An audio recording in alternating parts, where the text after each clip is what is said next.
Boom! First practice of spring ball in the books for the media, at least. I'm Bobby Burton, joined by Rod Babers and Jerry Hamilton. We're all here over at the Dennius practice fields nearby, LBJ School, sitting in right now. Guys, first thoughts on your first peek at the 2026 University of Texas squad. Jerry, I'll start with you. Well, there weren't any refs out, so we saw no yellow flags. So that was a good start after last year. I told Rod and Bobby I had a good line to start. I thought KJ Lacey looked really good. Arch Manning clearly still not 100%, didn't really take part as expected. So if we're going to start with quarterbacks, I thought KJ Lacey looked really good. He gets a lot of praise in the building. We talked about that around Citrus Bowl time, but I thought he looked really good throwing the ball. I mean, he's so accurate in the short, the intermediate game, the corners, the deep corners, post corners, I should say. Anything he throws, he's a really accurate quarterback. And one of the things, obviously, we get everybody hit on Cam Coleman and stuff. One of the things, many things I noticed just is on a deep ball. Of all the guys I watched, when Jermaine Bishop looked back for a ball, he may have had the quickest gear. He may have had the quickest gear out there. And Rod will get into it, but Ian Jaffard is a massive dude. Massive guy. And he's listed at 378 on the roster. And, they said he lost about 12 to 15 pounds since he showed up. That means he was 390 when he got here initially. And I think they would love to get him to 360. And the other thing was for the Derek Cooper fans out here, Derek Cooper was repping ahead of Michael Terry on day one. Yeah. We'll go for a bunch of that. Rod, your initial feedback. I agree with you. I actually watched. I saw Ian Jaffard early on, and he did stand out. I mean, but he moves well actually for that size. I was surprised how well he moved for his size. But I went to watch Muschamp. I wanted to see what Muschamp was doing down there, how involved he was. He spent a lot of time with the DBs. Majority of the time that I saw him, he was down with the DBs, and I would just say to Jerry said he was waiting on, that what's to be the first guy that Will Muschamp choose out. I'm not gonna say who the player was, but he did choose somebody out. But the way they played the football or won the drill, so he didn't like that. So he's already bringing that intensity, man. You can feel the Muschamp energy out there. You're watching some of the offensive line here. I got a chance to check those guys out.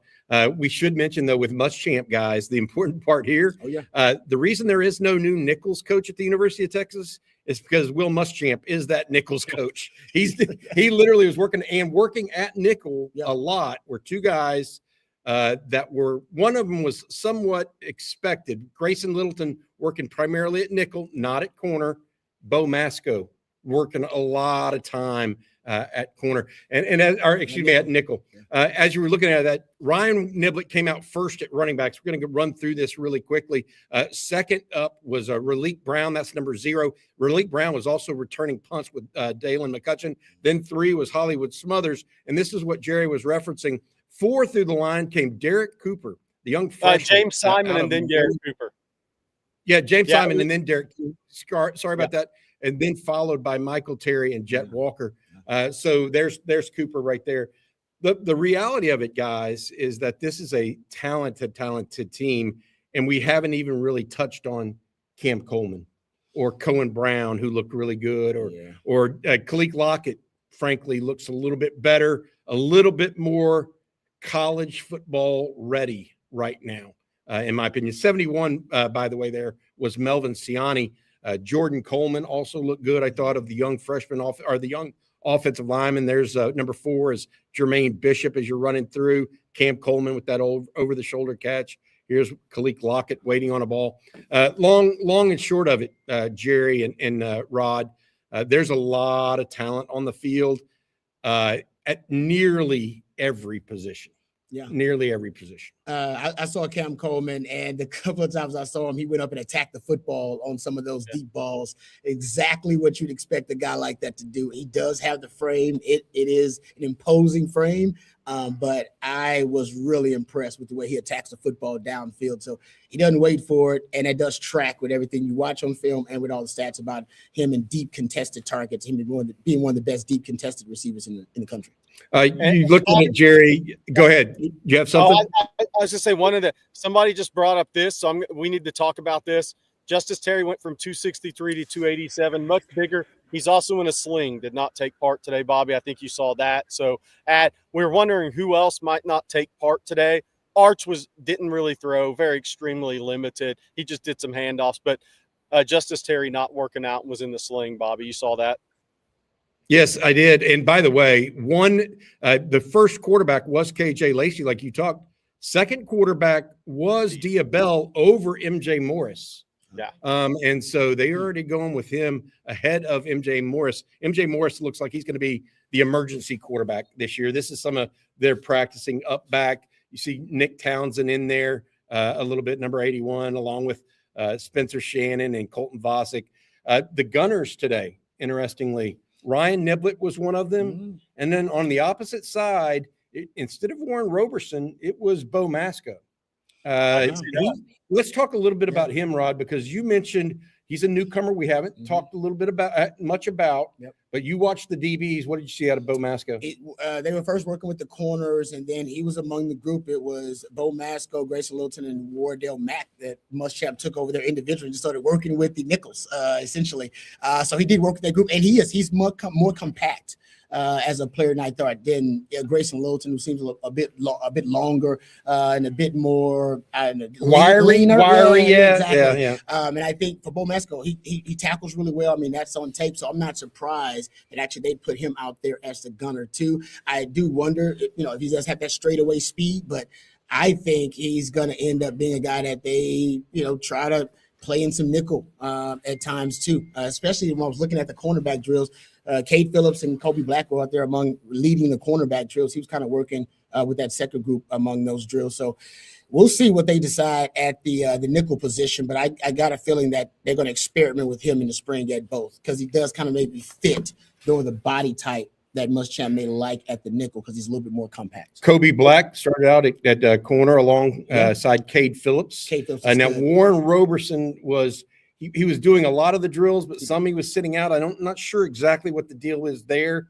It looked like he wasn't doing he wasn't running the gunner drills really.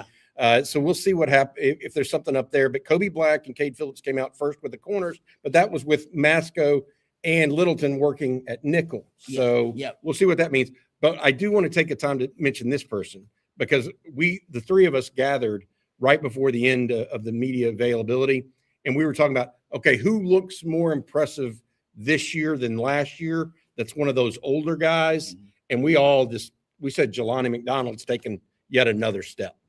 Yeah, he looks really good, man. You can tell that he's been working on, adding a little bit more armor. Yep. And he still looks as fluid, and he's still moving really well. Hips are really loose in the drills that I watch with him. Also, I'll add that Derek Williams he's moving much better too, guys. That's good news. Yeah. A little bit of a hitch in his giddy up last season coming off the injury. Looks like he's going to be in a good position to potentially compete for that starting spot, the safety spot opposite of Jelani McDonald. And I like, Cade Phillips. I'll just say, among the guys who looks good, he looks good. Is he how you draw him up? He looks good. And honestly, the young buck, was it Smoke Matthews? Yes. He kind of looks like he's going to be a little clone of Cade, a little Cade Phillips clone, man. In the future, it'd be a beautiful thing to see both of those guys looking like little predators out there at the cornerback spot, man. But he looks good too. He's working with working with kind of the last group there, but he trust me, I think he looks a little bit like a young Cade Phillips looked when he came in last year. I'll just say that physically. One of the guys that has been getting some run behind the scenes of the portal transfers is Michael Masunis. And I was watching some of the drill work blocking, not blocking defensive players, but another tight end, holding the cushion. But Michael Masunis, you can see why. There are certain guys that they just move with a purpose. Their feet move with a purpose. Masunis was, I think, the quickest first step of any of the tight ends and the most powerful last step in the blocking drills. And it makes sense why he's a really good blocker, because if you have the quick first step to engage and then you have the quick in-game step, then you drive through people. He's got really good feet is what he's got. And he just looks like he moves with a purpose, which means you're very confident in what you're doing. And that guy looked very confident in the tight end drills. Very confident. He looked like he's not as tall as Spencer Shannon. So Spencer Shannon is very angular, tall. Spencer Shannon's put on some good weight, in my opinion, by the way. But what I would say is he's not as tall, but he's wider for sure. And thicker, to Jerry's point. And he has some. It's clear he has some toughness on the offensive line. I want to mention this. Two guys stood out. Trevor Gooseby was there and running around, but he didn't hit the sled. When they went to the sled, he did not hit it. Melvin Siani, the young man out of Wake Forest, I don't know if he's going to play like a first rounder. He looks like a first rounder. Wow. He's got a great frame. Yeah, he's got a great frame. We'll see as the year develops, but he looks the part. Like he's how you draw him up, basically. And then opposite, the other one I want to mention is Jordan Coleman. I mean, frankly, guys, number 78 looks as good as you're going to get. The question is he ready to go right now? Left to right, the starting offensive line was Melvin Siani, let me circle back on that. It was left to right. It was Jordan Coleman at left tackle. Left guard was Jaden Chapman. Center was Connor Robertson. Right guard was Brandon Baker, who looks like he's added some good muscle to his frame. And then right tackle was Melvin Siani. Andre Kojo was still not 100%, Jerry, and hitting the sled. So that's an update on the offensive line. Dylan Sikorsky was backing up Jaden Chapman at this point. That's the newcomer out of Oregon State that we've talked about. So we'll see how all of this goes. Jackson Christian was back up at center. I was impressed with the offensive line, maybe a little bit more than some people think. If you start adding in guys like Trevor Gooseby, like Andre Kojo, you get Lawrence Seymour out of the portal late. Yep. I think Texas, I know a lot of people are worried about it. Other injuries, though, that we do want to and missing from practice. Ryan Wingo was out there. Emmett Mosley was out there. They did not go through drills. Yeah. So that really gave us all a good look at all the young receivers. Yeah. Jerry mentioned Jermaine Bishop. Khalil Lockett, to me, guys, looks like he's put on the right kind of weight and maintained his athleticism downfield. Okay. And so I thought that was interesting. Like I would take, if I were to be asked, who would I want, Khalil Lockett today or Correll Buckhalter? Not Correll. Sterling Buckhalter. I was thinking of the old Nebraska running back. You probably try to tackle him. Sterling Buckhalter. If I were to ask to take one of those two today, I'd take Khalil Lockett. So even though Buckhalter caught 30-something balls last year at Wake Forest, I thought Khalil Lockett looked better than I thought he would going into this. So hats off to him. Dalen McCutcheon's still the same kind of guy, and that's not a knock on him. It's consistent. But Jermaine Bishop, Chris Stewart, I thought. Stewart's got some hidden speed to him. That's what I was going to say. He really runs through the football, so he looks fast. Yep. He's been this way since high school. That's the one thing when you go watch a young wide receiver, do they run through the football?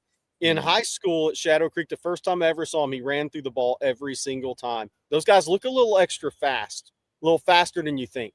It will be what will determine his future is how much stronger he can get. And then if he gets opportunities, I think that's really it. And then Jermaine Bishop, to Jerry's point, though, he was the last one. I want to say this, that was not, he was the last in line. He didn't move up to number 2 in the offseason workouts. He was the last guy in his line as an outside receiver. He was not working on inside. Ryan Niblett worked exclusively at running back as well. What did y'all make of some of the other guys? Like Jerry mentioned KJ Lacey off the top. I like Dia Bell today. I like them both. Yeah. I thought Dia Bell played pretty well. I saw KJ Lacey, and he just looks like the ball so natural. It naturally just comes off. Yes. And it's effortless. And it's out quick. It is out quick. It is really, there's no wasted motion. He almost looks like he throws it a half step sooner than other people. I agree with that. Yeah, I felt like that. It's just, I'm throwing a corner up. It's out. Yeah. That's why I think his timing and accuracy combined is super impressive. Yeah. It's easy to see now why he just jumped Trey Owens really quickly. I'll say the other thing about the quarterbacks. Here's what I expect. I think that what we saw in the practice is how this is going to go, and MJ Morris knows this is how this is going to go because he's a veteran of the game.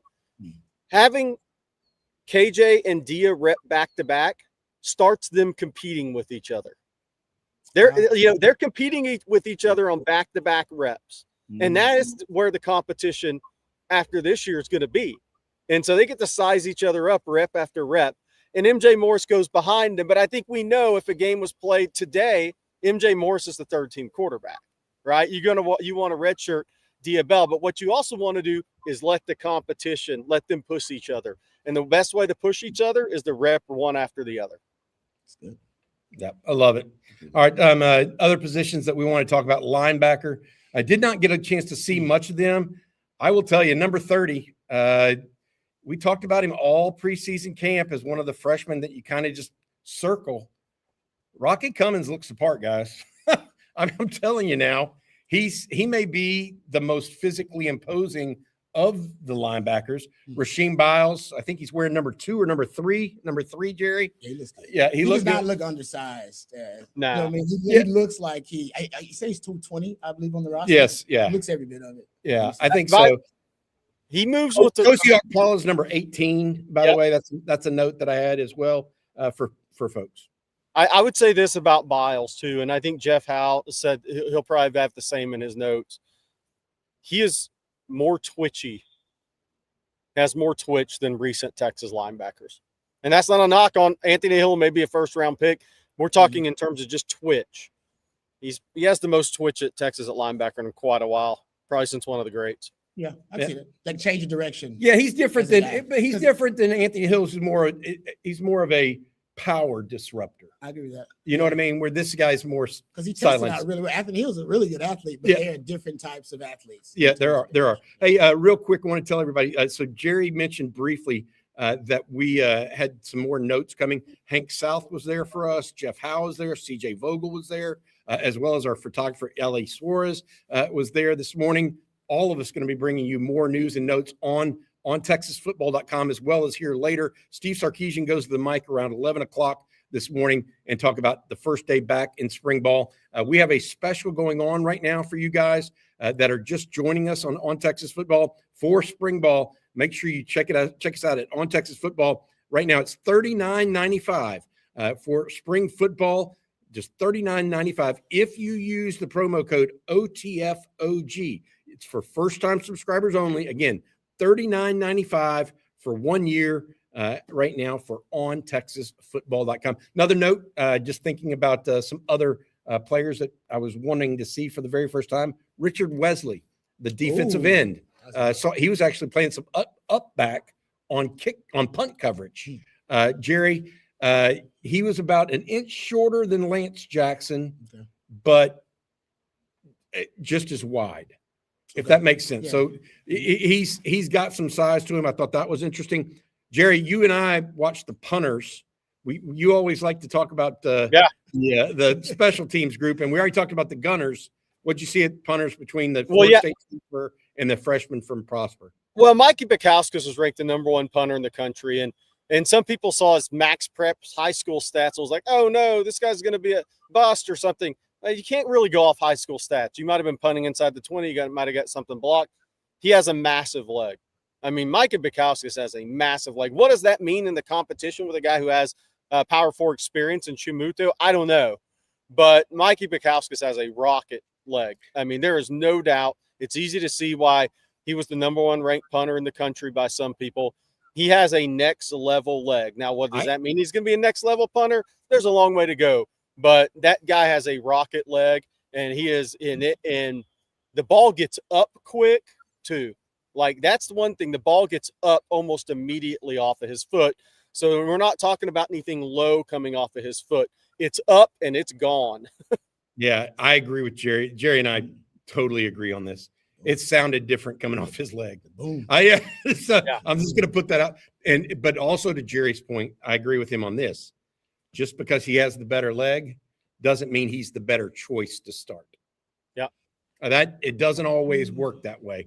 Also saw as expected with this weather we had. It was something we didn't mention yet. The weather is kind of overcast, a little foggy almost, and a little, it wasn't drizzle.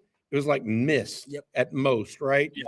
The kickers did not, the punters did, but the kickers did not work out while we were out on the field.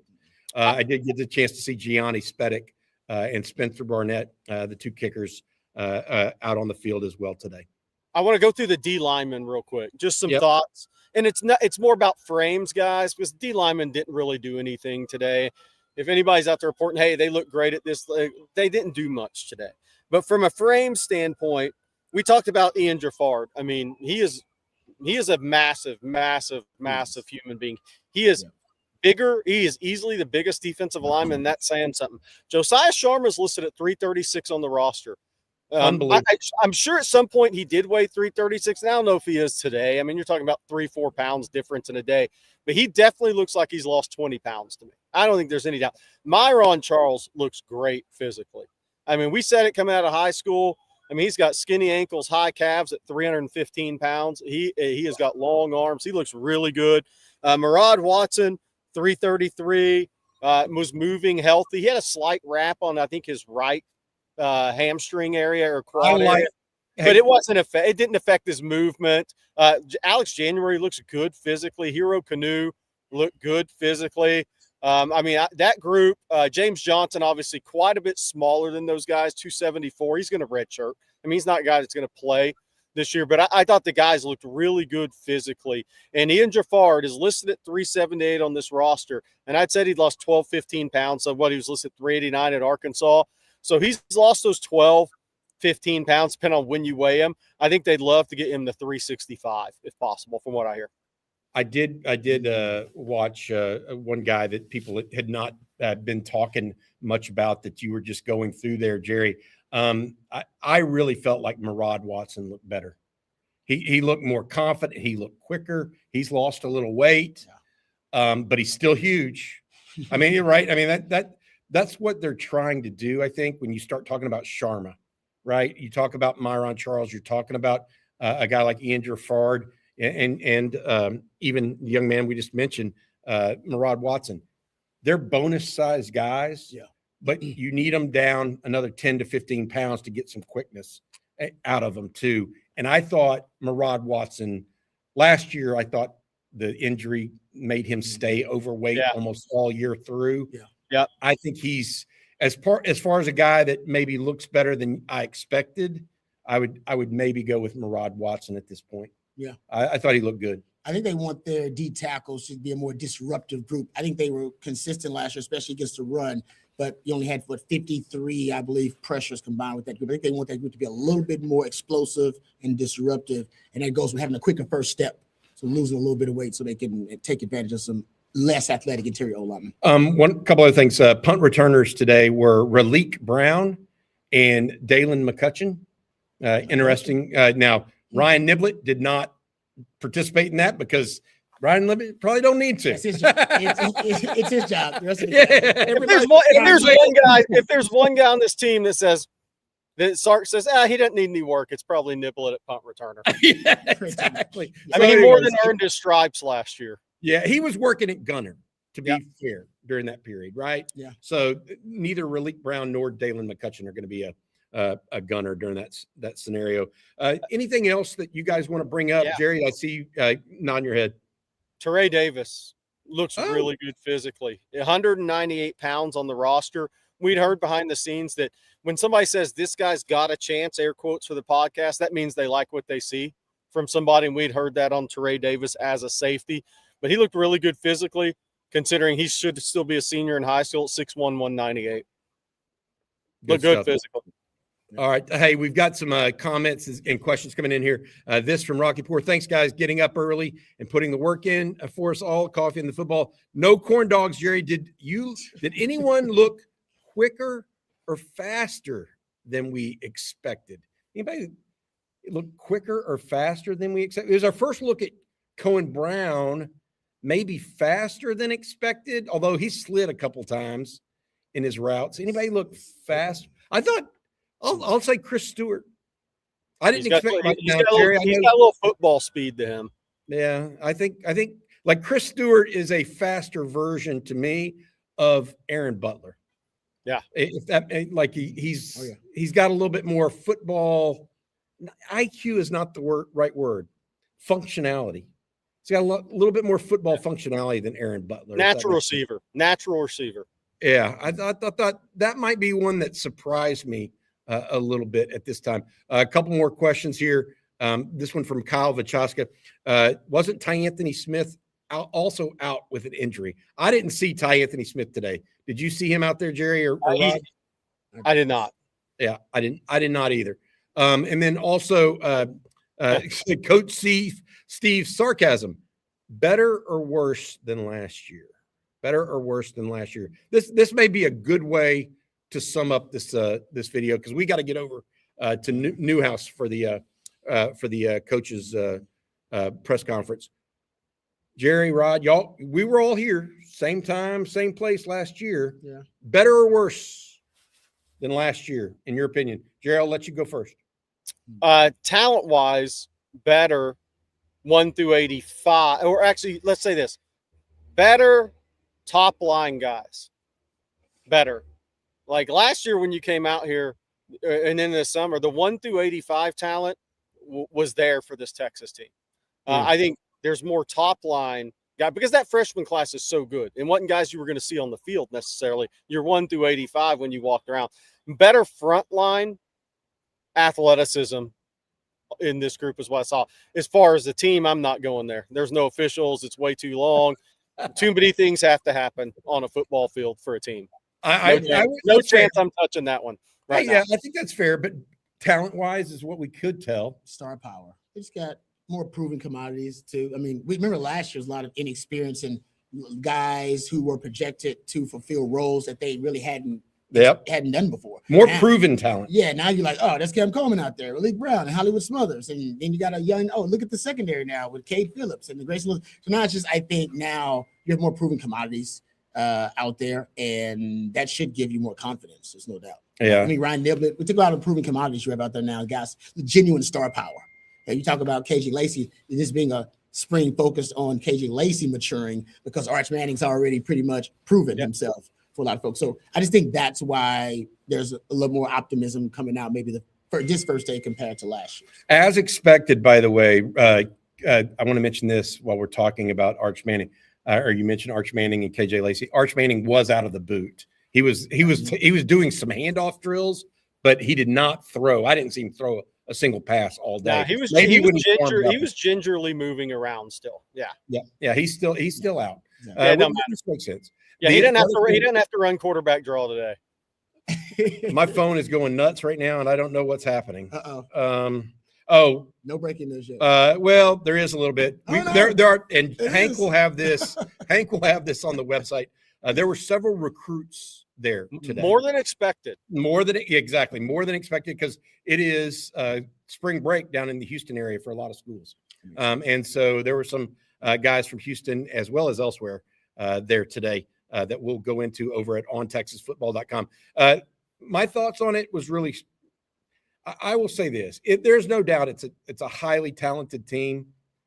There are a couple of players that I think have to be borderline great for Texas to be great. Mm-hmm. One of those is Arch Manning, right? But you got to take him out because he didn't really break. I think one of those players is Cam Coleman, and I think Cam Coleman is borderline great. He met or surpassed expectations for me physically. Now, did he go out there? I mean, Rod, you know this. They were on air. Yeah, it's no one-on-one. No, but dude, does he – like I told y'all this 3 years ago when Ryan Wingo showed up. Prettiest wide receiver that's entered Texas since Roy Williams. Mm-hmm. Cam Coleman may be a little prettier, just size-wise. I mean, he's bigger. No, he's big. Yeah, I mean, and I'm not saying he's as fast as Ryan Wingo, any of that other stuff, but there are a couple players. Cam Coleman's one of them. Jelani McDonald taking another step would be one of those, and Rasheem Biles. Yeah, those are. I felt because Jerry's talking about 1 through 85, and he's right. It's the most talented roster 1 to 85 I've seen in 20 years. The difference is that to really be a great team and try to compete for a championship, those guys like the Colin Simmons of the world, Mm-hmm. they have to take that step too. It can't just be the depth doing the work. Yeah. And McDonald, Cam Coleman, Rasheem Biles, I think they're ready to join with the Trevor Gooseby, a guy like Arch Manning to kind of lift them up. Mm-hmm. So I'm not backing down from based on what I saw from what I put out all spring or in winter. I think this is possibly going to be the most talented Texas roster we've had in 20 years. Yeah, maybe. Now, I'm worried about the interior D line because there's not a Lamar Houston. Yeah. I'm waiting to see if somebody Mm-hmm. turns that. But Yep. overall, extraordinarily talented team. All right, guys, before we let y'all go again, remember on TexasFootball.com, Hank, myself, Jerry, CJ, Jeff Howe, we're all going to have news and notes over there from this practice that you guys can go through. Jerry, you had something you want to close with?